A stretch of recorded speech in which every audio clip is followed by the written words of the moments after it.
Se eu saio do Rio para vir aqui assistir o concerto do Ennio Morricone no Museu Imperial, visitar o museu e conhecer o Ennio Morricone num concerto, sempre ao segundo domingo, primeiro domingo do mês, eu sou turista. Agora, se eu venho ouvindo o Ennio Morricone no meu carro, a gravação do Ennio Morricone, eu vou para casa e fico descansando, eu não posso, sou um turista. São coisas distintas.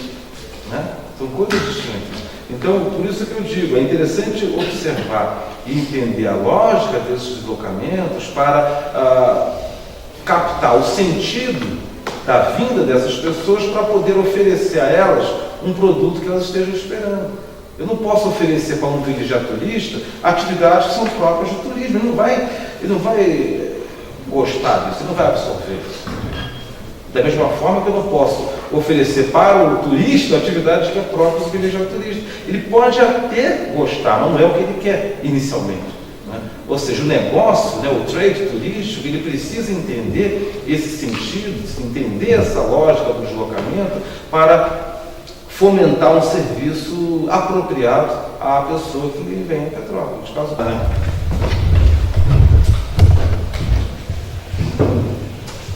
Eu digo sempre, a casa do imperador, o palácio, ele é anterior à cidade. A ideia da casa surgiu no período anterior à ideia da cidade.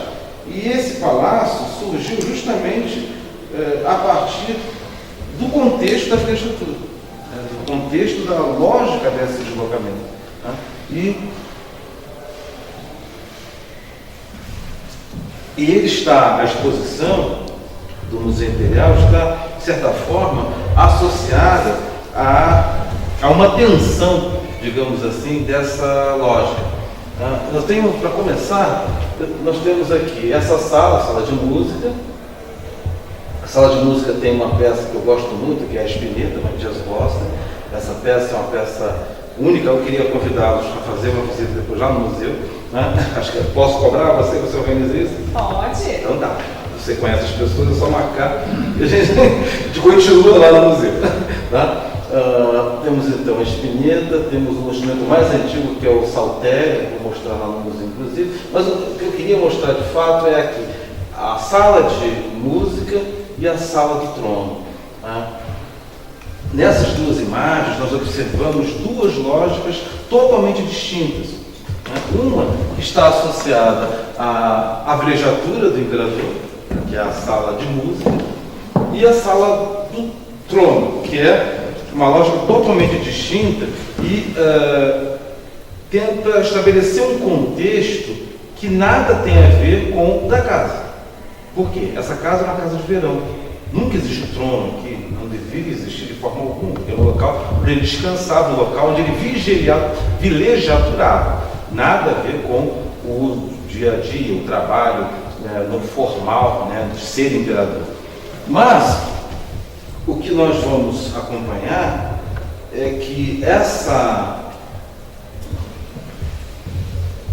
diferenciação ela tem a ver com a própria constituição do museu, com a própria lógica que serviu para a montagem da própria exposição e que tem a ver com a história da edificação. Nós devemos entender o museu como um espaço de tempos diferentes, de recortes temporais diferentes. O primeiro deles, claro, é o da velejatura. Aqui está o palácio, mais uma vez o palácio, a família nos jardins. Aqui temos o imperador, a imperatriz, a princesa Isabel, o conde de marido da princesa Isabel, o filho mais velho da princesa Isabel, Pedro, o filho do meio, Luís, e o filho mais novo, Antônio. Esse jovem aqui é Pedro Augusto, filho da princesa Dona Leopoldina, que o imperador trouxe para viver no Brasil, porque a princesa Isabel engravidava e perdia os bebês. O que fez o imperador? Trouxe os dois filhos mais velhos da filha mais nova para viver no Brasil e assim garantir a sucessão da coroa. Só que na sequência nasceram Pedro, Luís e Antônio. O Pedro, inclusive, nasceu aqui em Petrópolis, na casa da princesa Isabel. Isso em 1875. Mas, enfim, aqui temos o uso casa, ou seja, o período em que a família viveu Isso nós podemos afirmar foi em 1849, o primeiro verão passado aqui, até 1889, portanto 40 anos. Né? 40 anos de uso da casa como casa, de uso da edificação como casa.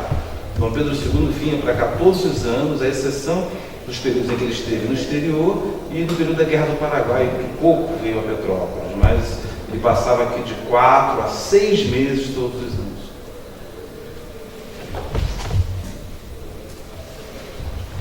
Essa imagem eu gosto muito, observem a Paulo Barbosa, ou Rua do Mordomo, melhor dizendo, né? Não era Paulo Barbosa, a Rua do Mordomo. Aqui temos o Palácio visto dos fundos, né? E aqui o Grão-Pará em construção. Essa é uma gravura, uma litografia, melhor dizendo, da década de 1850. O Grão-Pará ainda não estava concluído, não era Grão-Pará, era a Casa dos Semanários. Paulo Barbosa. Aqui é Paulo Barbosa, exatamente. Tá? É porque não tem os prédios, né? Então a gente não tem essa leitura, né? A gente não tem essa leitura, mas aqui é o palácio, visto os fundos do palácio. Aqui está, hoje está... Hoje em dia é impossível você imaginar da Paulo Barbosa ver o palácio, ver o museu. É porque tem o Colégio Não Dom dá. Pedro, justamente o Colégio O Colégio Dom Pedro aqui, no prédio dos Correios, né? Tem muita coisa. Impedindo O próprio palácio. E a Barbosa na década de 1850. Aí E essa ilustração, ela está num plano superior, né? Isso. Ela está ali na verdade, É como se estivesse bem no meio, quer dizer, no meio não teria... tinha um projeto, ali na Aureliano Coutinho, tem um shopping, que eu não sei o nome. Serra Shopping. Ao lado do Serra Shopping, se vocês observarem, tem uma espécie de uma passagem, uma abertura. Ali é obra de uma rua que desceria ali e sairia aqui na Paulo Barbosa. Não vingou. Exatamente desse ponto que ele está observando, provavelmente o local já desmatado, preparando para a abertura da rua. Ele está lá. No caso aqui é o Sisson. Isso é uma litografia do Sisson. A partir de uma foto do Plumb. Na verdade, quem captou primeiro foi o Plumb, uma foto, né? E na foto foi produzida essa litografia. Meu primo pegou, me mostrou, certamente a professora conheceu o site, eu não vou saber dizer o nome dele, mas um site que tem essas fotos antigas. Quando eu via Santos Dumont, lá sem aquele prédiozinho que tem bem ali, antes do Sal, né? Então você tinha o CT e a montanha, você não tinha nada te obstruindo, né? A Santos Dumont era uma como é impressionante como era. É o Morro Costa Gama, que é o nome daquela região.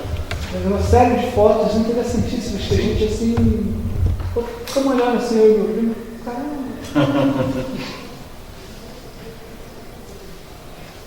Já vimos, né? Essa aqui. E aí chegamos ao outro recorte temporal. Esse recorte temporal foi de 1893 a 1940, não exatamente, mas 38 a 39. Que igrejinha é essa? Não existe mais. Né? Nós temos aqui, primeiro, É aquela praça atrás do Colégio II? vou chegar lá. Nós temos aqui o palácio. Esse aqui é o prédio do museu. Tá? Esse é o prédio do museu. Atrás, no estacionamento, as freiras do Notre Dame de Sion construíram essa capela. E aqui estão as alunas do Sion. Vocês, meninas, estariam todas vestidas de premissa, como as alunas aqui. Né? Por quê? O palácio ficou o quê? Ficou vazio. E as freiras do Sion procuraram a princesa Isabel, em Paris, e pediram a ela para alugar o prédio. E ela concordou. Então o prédio foi usado entre 1893 a 1938 e 39 como duas escolas. Primeiro o Notre Dame de Sion, e aqui está... que eu sou até um mobiliário, né, Maurício? Sim, não, mas muito pouco, pouquíssimas peças. Pouquíssimas peças. Pouquíssimas. E depois o São Vicente de Paulo, um colégio para meninos. Aqui já olha para... Olha, essa capela está aqui, ó. Exatamente aqui. Só que foi demolido. Isso é onde hoje é o quê? Hoje é um estacionamento. Estacionamento. Ali é da parte Aqui, de trás exatamente ali? aqui. Parte de trás. Ah, Exatamente esse ponto aqui. Exatamente esse ponto. Aqui nós transformamos parte da que era a capela em refeitório aqui, na época do colégio de meninas. E aqui com meninas essa era de alvenaria e madeira, essa capela. Estava perguntando para ela que se era a primeira comunhão. Não, isso aqui é a missa nordês delas. A missa de domingo elas tinham que se vestir assim. Agora, interessante a gente observar, repito, isso foi entre 1893 a quase 1940. Por quê? Porque o museu foi criado em 1940. E a primeira administração do museu praticamente expulsou os padres e os professores do colégio São Vicente de Paulo, que ocupava o colégio nesse tempo. Agora, para nós, o que abre o próximo período,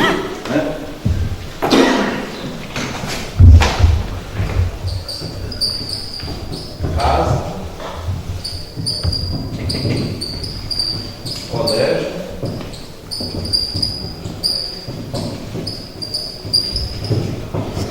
museu. São os 3 usos do prédio. E esse terceiro uso, que é o uso museu, deve muito a esse garotinho que está. Esse garotinho aqui é Alcindo de Azevedo Sodré, que foi aluno interno do São Vicente de Paulo e sonhava um dia criar um museu dedicado à memória de Dom Pedro II. E esse garoto conseguiu, ele conquistou esse sonho. Aqui ele, primeiro diretor do museu e fundador ao lado de Getúlio Vargas, inaugurando o museu no dia 16 de março de 1943. 16 de março, né? 16 de março. A data foi escolhida a dedo. Escolhida a dedo. Nós temos 2 datas. Nós temos a data de fundação, que é 29 de março de 1940, e temos a data de inauguração, que é 16 de março de 1943. Então nós comemoramos os primeiros 70 anos em 2010, e esse ano comemoramos novamente 70 anos, só que foi de inauguração. Mas esse senhor aqui, ele teve uma ideia assim espetacular, porque ele, como eu disse, sonhava criar um museu dedicado a Dom Pedro II. E percebeu que o tempo dele, o tempo dos anos 30, existia uma política de Getúlio Vargas que era estabelecer o que nós chamamos de uma política pedagógica através de museus. Ele queria montar temporalidades específicas, recortes temporais específicos, e representar cada um desses recortes em museus específicos. Observe, ele fez Museu das Missões, lá no Rio Grande do Sul, para tratar o período pré-cabralino até o fim das missões jesuíticas. Fez o Museu do Ouro em Sabará, para tratar do período da mineração. E o Museu Imperial em Petrópolis, para tratar do período imperial. E graças a esses intelectuais como esses aqui, nós temos aqui Rodrigo Melo Franco de Andrade, que foi o primeiro presidente, secretário do SPAM, que era a Secretaria do Patrimônio Histórico e Artístico Nacional. Aqui está discursando, inclusive, na criação do Museu do Ouro. E Carlos Drummond de Andrade, que era funcionário do IFAM, foi durante a vida toda funcionário do IFAM, chefe de biblioteca do IFAM. Esses intelectuais e outros, Augusto Costa, enfim, eles criaram essa política, estabeleceram essa política. O que fez Alcindo Sodré, sabedor dessa intenção, ele chegou e ofereceu, convenceu Getúlio a comprar o palácio. O que ele fez? Ele tinha informantes, literalmente, e esse informante dizia: olha, Getúlio está indo passear, vai passar na Quéria. E ele seguia atrás de Getúlio. Não, mas o senhor aqui, que coincidência! Numa dessas ele soube que o Getúlio estava indo ao Palácio de Cristal.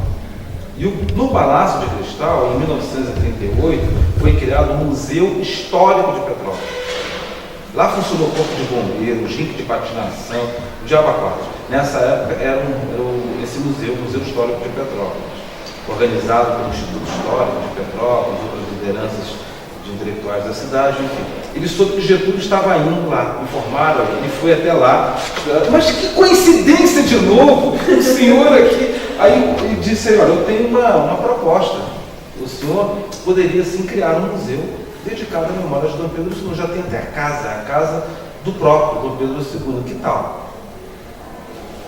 O Getúlio não pensou duas vezes, né? Porque conciliava o interesse dele, da equipe dele, de criar museus temáticos, museus históricos, e bastou acionar o poder, né, do Estado, o poder do Estado do Rio de Janeiro, o poder da União, para então comprar, primeiro tombar a casa, depois comprar a casa e criar um museu.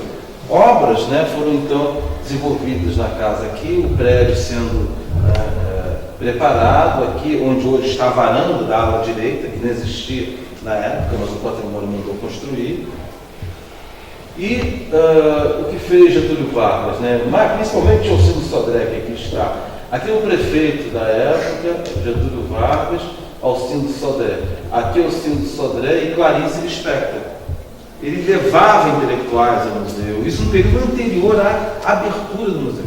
Isso nós estamos falando de 1941, o museu só foi aberto em 1943. Então, ainda em obras, na medida que os acervos, as coleções começaram a chegar, ele levava pessoas ilustres para criar uma propaganda, né, positiva para a instituição. Né? E Getúlio Vargas toda hora frequentava, toda vez que visitava Petrópolis, ele fazia questão aqui quando chegou o trono, não foi lá conversar, visitar, levou as damas, enfim, para conhecer. E repito, um período em que o museu ainda não estava aberto. Né? Aqui temos uma imagem muito interessante, aqui o palácio. Aqui era a Igreja Matriz, né? A Igreja Matriz ficava onde hoje está a rua Oscar Lanchense, com a Irmãos d'Anjos. Né? Aqui era a Matriz que foi demolida em 1925, quando a atual catedral foi inaugurada. Aqui o prédio da UCP, prédio da reitoria, aqui está. Esses dois aqui são a administração e as cozinhas, né, do palácio. Eu tinha falado não achar que é piada, mas eu sempre visitei o museu e nunca vi a cozinha. Eu não sabia, era uma independência à parte. A recomendação do Corpo de Bombeiros. Cozinha tinha que ser em prédio anexo, por questões óbvias. Né? Mas nós não nenhum de nós conheceu. Nenhum de nós conheceu. Você vai no museu, você vê tudo e não vê a cozinha. Eu acho que pouca gente para se lembrar que era uma casa. Pergunta assim, né, que fale conosco, pelo menos assim, no tempo que eu estive lá, eu fiquei lá um mês substituindo uma funcionária da museologia, e de vez ou outra aparecia lá, onde é que está a cozinha? Que é a coisa mais natural, se é uma casa, tinha. Exato. Mas ficava aqui. Nós não sabemos exatamente se é esse ou esse, mas um era a cozinha e o outro era a administração. O teatro. Não, aqui é onde hoje é o prédio do INSS. O prédio do INSS. O teatro está mais adiante. O teatro está aqui.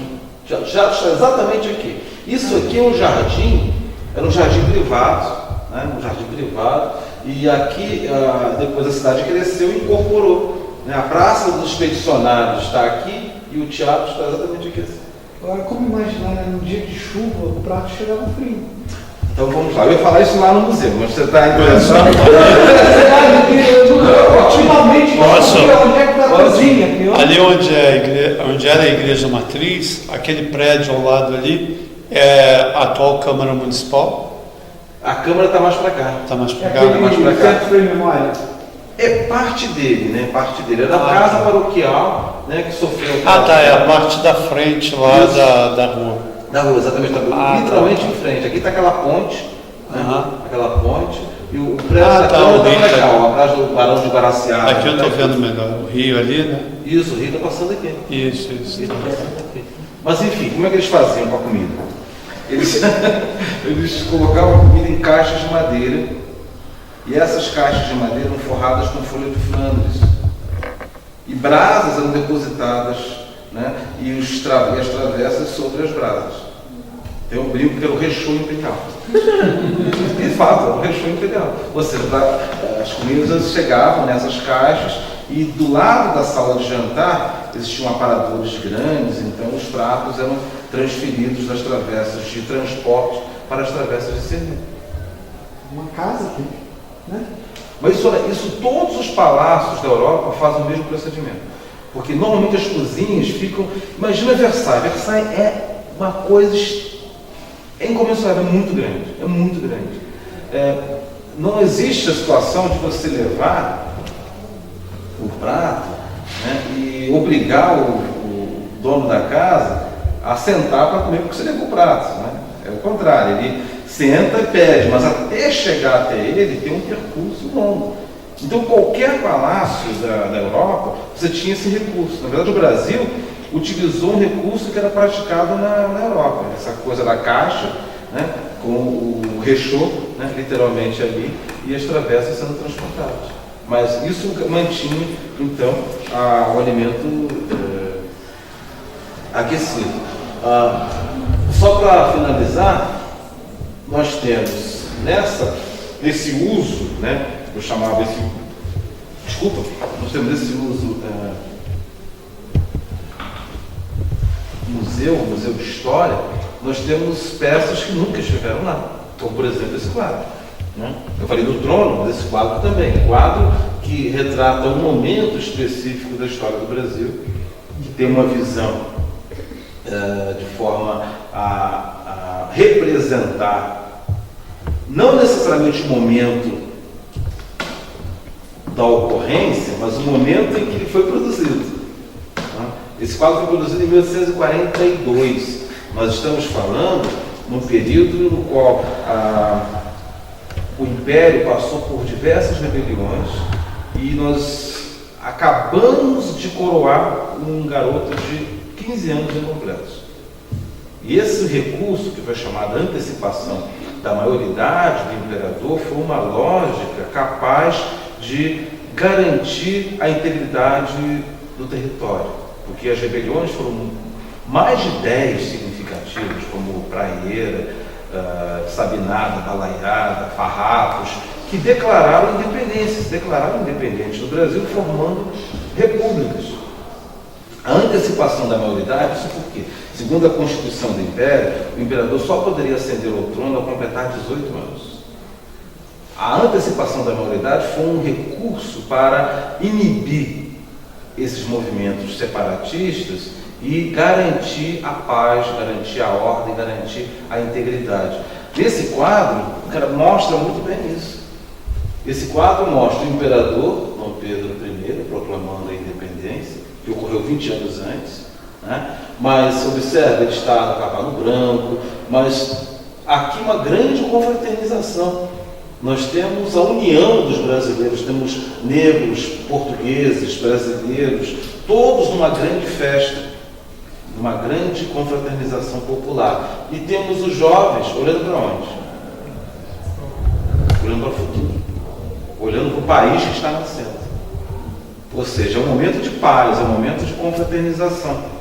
É totalmente diferente do quadro pintado por Pedro Américo, que mostra uma parada militar, né, que fica no Museu Paulista. Totalmente diferente. Ou seja, o mais importante é o que se mostra, ou seja, o que se caracteriza no momento da produção do quadro, não o período que o quadro quer representar. Por isso, no Museu Imperial nós temos essa dualidade, né? Temos uma casa histórica e, ao mesmo tempo, temos um museu de história. É isso.